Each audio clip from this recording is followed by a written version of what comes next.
Oh, great. Y'all know what it is, your boy LOC, and welcome back to my channel. Today we're going to be watching some replays on Yu-Gi-Oh! Master Duel of a deck that brought me back to dueling after 10 years, y'all. 10 years. And if y'all like the content, just make sure to hit that sub button. Make sure to hit the like, share, and the notification bell so you know when I have videos up. And I promise you, through every video I do, it's just going to get better. Now let's get to this deck list. I know y'all been waiting for this, and it is TRAPTRIX. Y'all know what it is. Y'all know me, man, with the budget. This right here, this deck right here, it may not look like the most ideal deck, but this deck was whooping. And y'all about to see on these replays as well. Not saying that my deck is the best, all right? Let's get that out. Let's get that straight, all right? I play for fun. This is a budget deck. I don't spend $1 million on decks unless, you know, I'm going to invest in it later. But we'll talk about that on different videos and different times. But this right here is the deck that I made on Master Duel. I kind of just used a bunch of scraps and just started making these cards that I could. And I was able to, as you can see on the top, I kind of used a lot of stuff. But this deck right here, it's pretty reliable, honestly. And most of my hands were in bricks. I was able to set up. I was able to counter. I was able to follow up.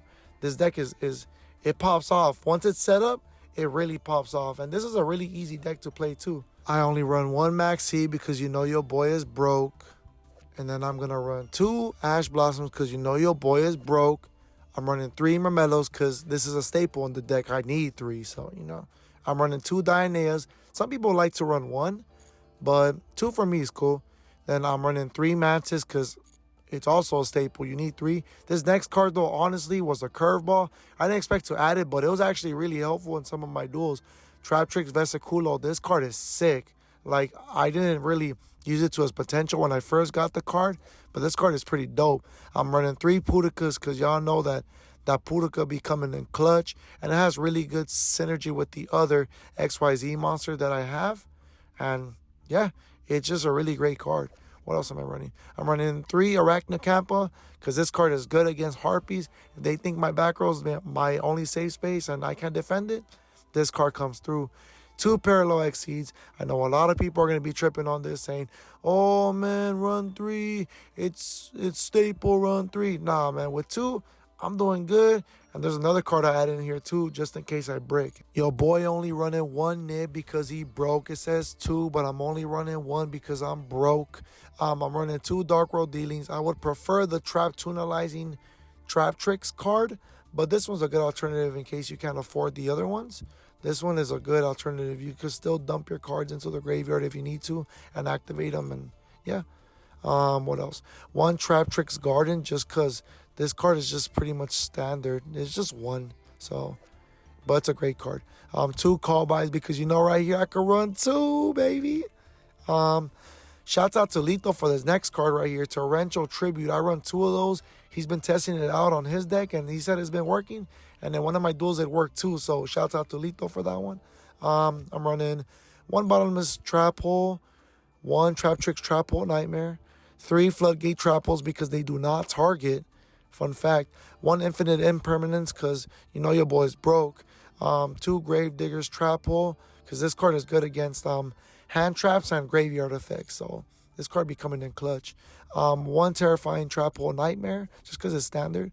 And then 3 TRAPTRIX Holotea just because this card right here is busted. Like literally busted. If you can activate both effects, it's crazy. I'm running 1 Rafflesia because you know your boy is broke. You can't afford the other one. 1 Time Thief Redoer. 1 Pingicula because this card is beast. And the one of is cool. You don't really need more of these. 1 Sarah. I need 3, but you know your boy's broke. 1 IP Masquerena. This card, it's a good card. I pulled it out, so I just put it. And then 1 TRAPTRIX Oedipus. I run 1 just because you honestly need 1. Some people run 2, but I only like to run 1. And that's the deck list for now. It's not at full power, but if y'all want to see more content like this, make sure to hit that like, subscribe, share button. Make sure to hit those notifications. And let's get to this duel. Let's get to these whoopings, y'all. Nah, I'm just playing though. But in all honesty, luck is a big part of this game. If you have luck on your side, you're most likely going to win. Literally, like, I'm not even playing with you. Look at this hand right here. Beautiful hand. So right here, I'm going to activate the spell card, I think. Yeah. I activate the spell card. It lets me get a second normal summon. Summon Mantis. Lets me search. They ash my search. It's all good. Most people who don't have Vesiculo in their hand will probably just summon Sarah and then pass. Or summon the other Mantis and then do some other type of combo. But this right here, I really utilize Vesiculo because I didn't want to waste my other special summon in case they had another interruption to mess me up. But Vesiculo comes in clutch right here. So she special summons herself to trigger Sarah. And that's already GG's from there. So that was a really... I feel so proud of this play. Oh, man. And then I get to normal summon again. I get the Arachnocampa for just in case they have Harpies on their turn. I summon the Rafflesia, and that's pretty much GG's, honestly, because Rafflesia is OP'd. It is crazy. You can activate a trap from your deck, and she becomes a trap. Like, that's so sick. They try to attack the Sarah, and they ain't reading no field spell cards. They ain't read cards. This is a big problem in this game. But as you can see, I activated my trap card on their turn. So that way I could trigger the Sarah effect because I didn't activate a trap card. And it's just a big thing that I think that people who run TRAPTRIX should always know. So that way you can summon a monster, pop the back row. I trigger the Sarah effect again. I get to set another trap card for next turn or the turn after. And that's pretty much GG's. I'm about to summon the Pingicula. I wanted to summon the Pudica after the Pingicula just to banish and then attach it to her. That's the synergy. They try to imperm. They're unaffected by traps. These people do not read cards. And then I get to pop their other back row. I'm just popping off with Sarah. Sarah's popping off. She's so wild. She's literally busted. She's unaffected by traps and she's popping off. That is wild. Let's go to game 2. Game 2, y'all. This game was pretty wild. I'm not even going to cap. I'm playing against Sprites, I think, in this duel. Yeah, it's against Sprites. This duel was so wild. Like, I was, like, so, like, confident to, like, not lose. And this dude had the answers for everything. Look, he ashed me right here. And then I had nothing else in my hand. I didn't have the Vesiculo, which I had. If I did have it, I would have had follow-up, like, for, like, combo and stuff. But then, or the field spell. And then I just summoned Sarah. And then I set down the Torrential and I passed. This is a big shout out to Lito one more time because that dude really made me think about this. So, the Sarah's unaffected by trap cards. I set down a trap card that destroys all monsters on the field if somebody summons a monster. And, man, this thing right here, this thing was crazy. Watch. Y'all about to watch. This guy had all the answers. And, like, man, I was so terrified of that Sprite character because they could just do some crazy stuff. And Sprite Blue. I tried ashing the Sprite Blue. They had freaking Called by the Grave. I'm like, oh, great. These guys always have all the answers. Like, what's up with that? But then I was patient. I was like, don't use my Torrential on the Sprite Blue. That's a #1 tip, y'all. Don't ever use your Torrential on Sprite Blue. Wait until the big, gigantic Sprite comes out for decks like this. Because, like, that's the card that they use to just go ham, pop off. Like on some TRAPTRIX, Sarah type pop off. So I was patient. I was like, all right, for sure. He's going to probably go into that gigantic Sprite. He's going to have to. So then, like, he uses up his resources. All right, he gets Sprite Smashers. Yeah, it's cool. Being patient. And then once I see that carrot off the field, he used it. He summons the gigantic Sprite. Shh, that is GG's, homeboy. I use Torrential. They use that Sprite card. It's not going to do anything. Shh, literally doesn't do anything. Or they probably misplayed, or I don't even know what they did. They banished the Torrential. They definitely did the wrong play. But then they got to pay for it. So I invest a Kulo on the field during their turn. It's my turn now. Draw. Dark World Dealings. Shh. Now this is where Dark World Dealings comes in clutch too, because then I get to activate the Sarah effect. They affect Veiler. All right, cool. I got Dark World Dealings, right? I got Dark World Dealings in my hand right now. You know what this card does, right? Draw one, discard one.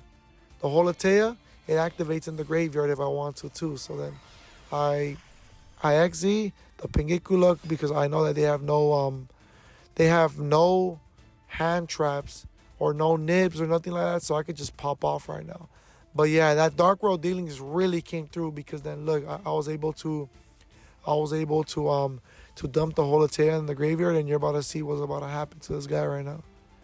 Just give it a second. Give it a second, y'all. I mean, yeah, but this Dark World Dealings was like so out of nowhere to add in my deck. I was just like, oh, let me just add it because I need to dump a card and I can't afford the other card in the game right now, or I can't pull it. So then I activate the Holotail from the graveyard. I special summon the Arachnacampa if I have a TRAPTRIX on the field. Extender right there. I attack with everyone, and then right here, Rafflesia, game over. That is it. They can't do anything. They try summoning. I just negate it. Whatever they draw right now, it is GG's. Literally, watch. Yeah, y'all know what it is. You feel me? Hey, but I'm actually glad I could display it against a Sprite. And it was a pretty good duel. So let's get to game 3. Last duel, y'all. Last duel. I know y'all are going to miss me. You guys are sad about this being the last duel I'm replaying. But I be streaming every week. So just make sure to follow my socials for any updates on when I'm streaming. So right here, I have a beautiful scrumptious hand. I'm telling you, it's delicious. And they finally don't have an Ash for my Pudica, finally. And y'all are about to see this deck pop off to its full potential. Summon Sarah. And that is game over right here. I summon the Mermello. I get the Trap card. I get Gravediggers because I already have one. I tried a different thing this time. I summoned the Trap card. Look, you guys just watched the video. This is just amazing right here. Look at that. I literally have 3 monsters. I didn't go into my Rafflesia like how I usually do because I did see that they had nothing to activate after my 5th summon. So then that's when I knew, okay, they have nothing to interrupt my combo right now. So I'm about to summon all 3 of my boss monsters and I should be okay. So right now is when it pops off. So this is all in 1 turn. Literally 1 turn with no interruptions. I got the Pingacula in my hand. I detach the Holotea to have it in the graveyard. I get the Arachnacampa special summon it. So that way I can get the Rafflesia. Now I can summon the Rafflesia. But I have, you're about to see the number right now. I have 3 interruptions face down. I have a Holotea in my graveyard to special summon a monster. No, this guy has no chance. And this is why Gravediggers is so broken. Watch. This guy's about to lose 2,000 life points for trying to activate in his hand, right? Hold up. I get Sarah's effect. They try activating Max C. Wait. The Rafflesia activates. This is why Rafflesia is broken. I have 2 Gravediggers Trapples in my deck. So she lets me activate the second one from the deck, and she becomes that trap card. So he tries activating Max C. Psych. More like Max Weak. You know what I'm saying? This guy just lost half of his life points trying to activate 2 cards while I'm just popping off right here. Summon? Nope. This right here. This deck is so fun, y'all. If you guys ever choose to try out this deck, if you have Master Duel, I recommend you trying it out. It's so cool. If y'all like the video, make sure to hit that thumbs up, and I'll see y'all soon. Peace.